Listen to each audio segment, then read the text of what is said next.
Hey, buddy. All right. So, yeah, all looks pretty good to me. The only thing I'd say, mate, is use a few golf balls in that basket to really exaggerate that right leg getting, kissing that left knee.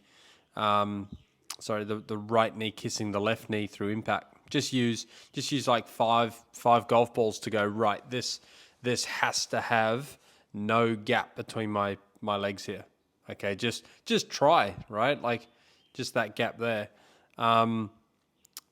Because if we exaggerate it, if we exaggerate that move, when we actually go to do this move on the left again with those feels, we probably close those up a little bit. So it's already improved a ton. So just keep trying to exaggerate that move, and you'll get it better and better and better each day. Let's just get a little bit, 1% better each day, and eventually, mate, it'll, just keep putting those bricks on, right? Now you said why do you actually? Let me just bring it up on my phone.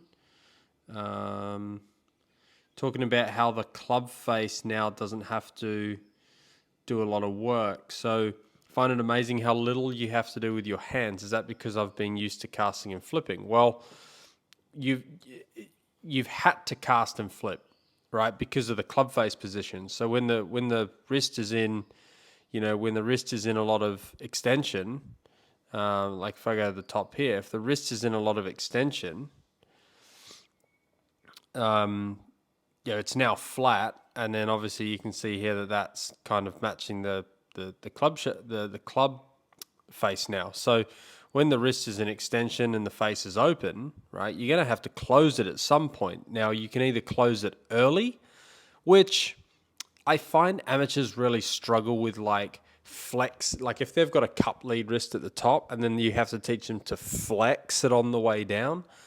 Man, I mean, to be fair, I would struggle to do that in a game of golf. Like, I would just be like, why can't I just flex it at the start? Why can't I just improve the wrist condition at the start? So for me, that improvement here has now created a way better club face position to a point now where you now have the ability to, obviously, it's shallowing naturally now. We haven't even spoken about shallowing. And you can see where that club's coming from now. And that's just due to the fact that that left wrist is not extended and pulling the handle down steep. So now it's just, you're letting the center of mass fall behind you, and then you're able to turn. You're still not rotated a lot, but, not everyone has to be, right? Not, everyone's got different body types. Everyone's got different flexibility points.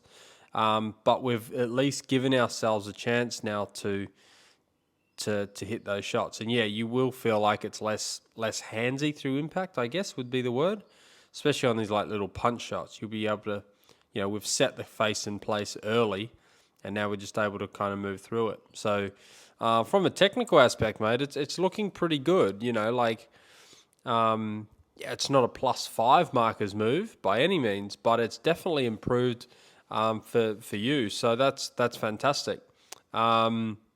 Yeah, mate, looking great. Keep doing that work, and just like I said, just over exaggerate a few golf balls. I remember our last session. I said to you, send me the movement at home, not on a ball, for this reason exactly, so that I could say, hey, let's just keep feeling it even more, because when a ball gets in the way, as we all know, we somewhat revert back to what we're used to, right? So.